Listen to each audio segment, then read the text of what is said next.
My name is Rossina Zamora Liu. My mother is Vietnamese. My father is mixed everything else. I wasn't sure what I wanted to do. I know that my mom, there was a lot of pressure. There's nothing new here. It's very stereotypical that my mom wanted me to become a doctor. I was a chemistry major for 3.5 years, and I was horrible at it. So then I majored in history, and that's where I really thrived. And then we started, there was I think it was the second run of the first Asian American Studies experience class. It was called Asian American Experience. And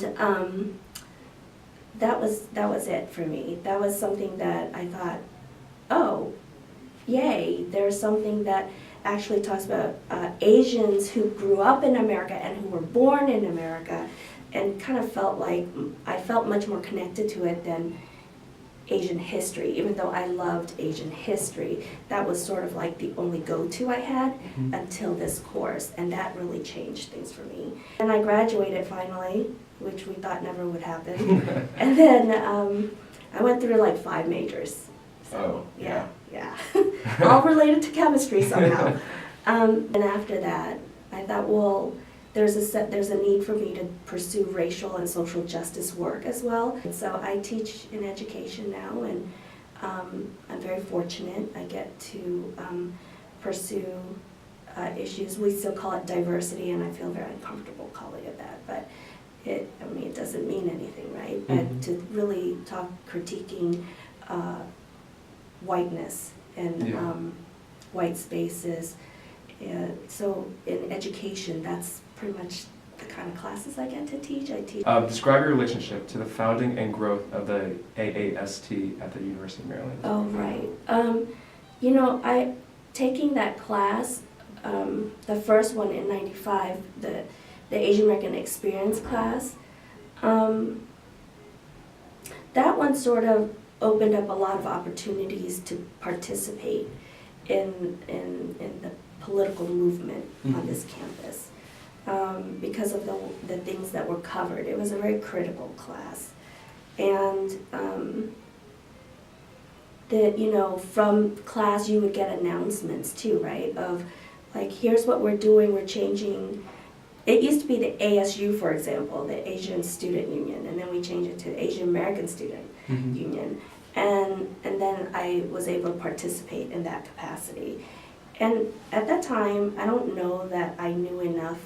They had so many 25-cent words. And I'm like, I don't know what that means. And so I sort of just went along, but I knew that in my gut, it felt right, that we were doing something right. So if, let's say, that there would be a need for some kind of rally, and you need people to show up, you show up. And then attending meetings and just being educated and informed of what's happening in the Asian American community, then you're like, oh, I really need to also participate.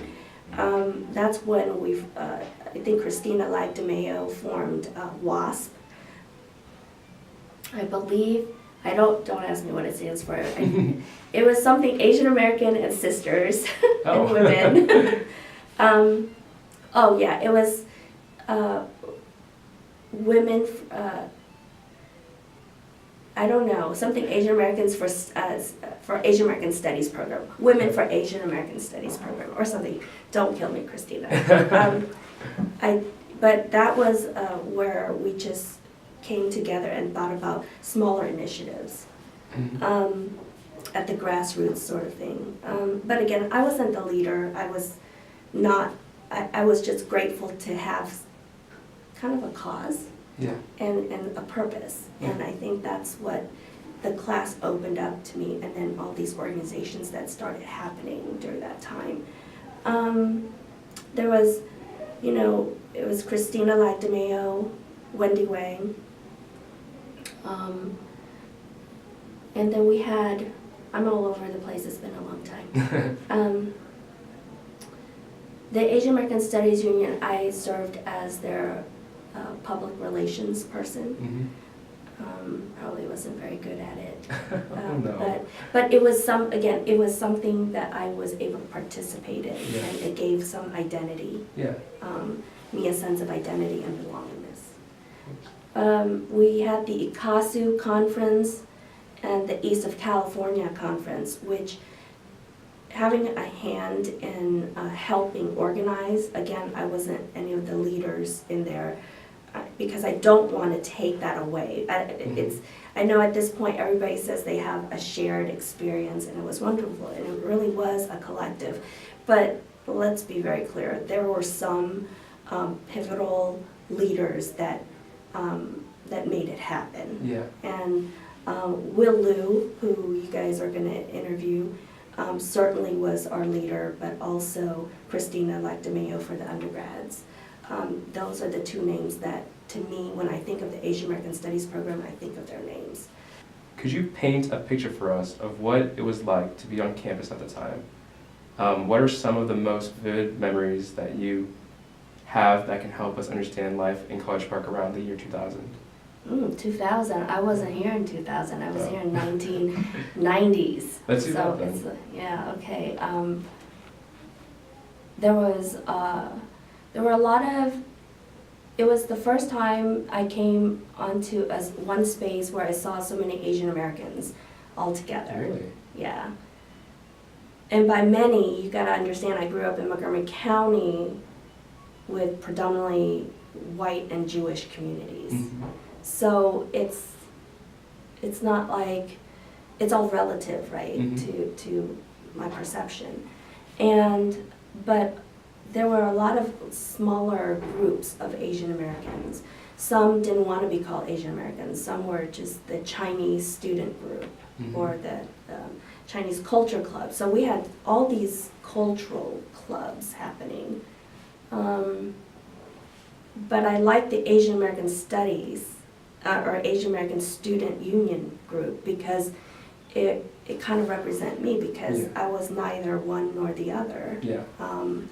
And there was a collective, a sense of a purpose and collective element to it that I really valued. Prior to that, the campus was white. I mean, you know, Mm-hmm. and back then, Greek life was a big thing. It was cool to be Greek life. Mm-hmm. So lots of fraternity males, you know, in their baseball caps. That was the thing, baseball caps and flannel shirts. Mm-hmm. That's what it looked like. There was not a lot of access. Asian American Studies, nobody knew what it was. You just did not know that it even existed. Like I said, I had to change majors and then pursue a history major to learn about Japan, Vietnam, China, but again, not the Asian American community, right? It was more like othering of, Yeah. So that to me was the landscape. I don't know if that answers your question. Yeah, it definitely does. Yeah. Okay, so could you describe in detail 2 or 3 events related to the founding and growth of the AAST that you personally witnessed and made, or which made a lasting impact on you? Again, the ICASU conference and the East of California, those were important because we engaged in workshops that really looked at not just what you learned in the history books, but also we enacted, we heard speakers, and then there were also artists, Asian American artists who came to perform. It became like this really, it became very real, like there is such a thing as an Asian American group. That I think is what propelled us politically, for many of us who weren't in the know necessarily, but it made us care more. Yeah. So looking back over the years, is there anything you would have done differently? Describe the situation and how would you do it differently in hindsight? Yes? Oh no. Remember an incident. As I said, I was the officer who did public relations for the Asian American Student Union. And I remember I was charged with purchasing a sign for us that says Asian American Student Union, so that we could go maybe for rallies, but maybe also just at fairs, right, for our booth. And I had $200 to work with. So I thought, well, that's easy. I'm just gonna call the sign company and have them make a banner for us. So what do? They make a banner, and I said, I just want Asian American Student Union. They said, got it, but you know what? What kind of font do you want? So I said, I don't know, regular font. And they said, how about bamboo? Oh. Charleston font. And had I been more informed, I would have been like, no, that's super racist. But what did I do? Wow, what a great idea. So I said, yes, I want the bamboo letters. So we get it back, and I'm so proud. And Will was our graduate advisor. And we were at a meeting, and Christina goes, Rossina, you have a sign for us. We can't wait to see it, right? And I said, I unveiled it, right? And everybody actually, seriously, everybody actually loved it at first, okay? They're like, wow, that is cool, okay? And then I looked over, and Will does this. And I'm like, what's wrong? And he's just like, you're gonna have to return that. And I thought, why? It's so awesome. And he says, not in bamboo letters. Stereotype, racist, blah, blah, blah, it goes on. And I remember just turning so red in the face. And then one by one, they all turned on me, and they're like, yeah, Will's right. I was like, no! But he was, right? And so he says, you're gonna have to try to see if you can get our money back. And back then, $200 was a lot of money for a student group. I don't remember if we got our money back. We did get another sign, and I was removed from doing that task. If I could do it over again, obviously, I would have been more informed. I think it was very easy to be in the moment and to be excited just to belong somewhere, but I didn't do the work, and I think that's the problem. So could you describe your dreams for AAST when you were on campus, and how AAST has realized or fallen short of those dreams over the years? If dreams were not met, how can AAST meet them now? I can read that again. No, I hear what you're saying. Okay. At the time, we were so grateful if we even could get a certificate program running. And then it evolved into a minor, which we didn't get to witness because we had left the campus. It has evolved beautifully. It has its own beautiful office. It has everything that I don't think we could have had back then. So in that way, the Asian American Studies program has grown and evolved in ways that I never would have imagined. What I do wish that if I could change anything, what I do wish is that more students were involved in the movement.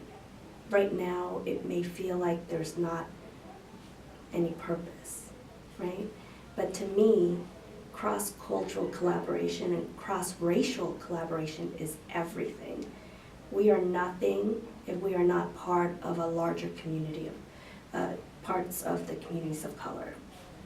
And what my wish for it has nothing to do with the program as it does for just Asian American students on campus in general to feel inspired and to care and mobilize ourselves to support, for example, low Black student enrollment.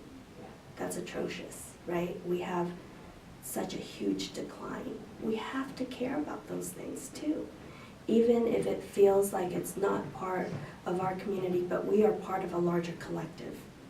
And that's one thing that is because the program's so successful and the movement was so successful that now we're in this period of like complacency. And that's both a good and a bad thing, although I would argue more of a bad thing, right? Because movement should not just be inspired or propelled by your self-interest, but by our collective. And so that's where I would want to see more. And Students, and summarize in just a minute your dreams for them, and any lessons that you learned in your days being affiliated with AAST. my hope for the future generation is to think about ways we can elevate each other rather than work against each other. To work and find that if there are opportunities that you see could fit for others, and their name comes to mind, you immediately call them and you immediately share that knowledge. I think to do otherwise is to uphold white supremacy. That's as blunt as I'm going to get.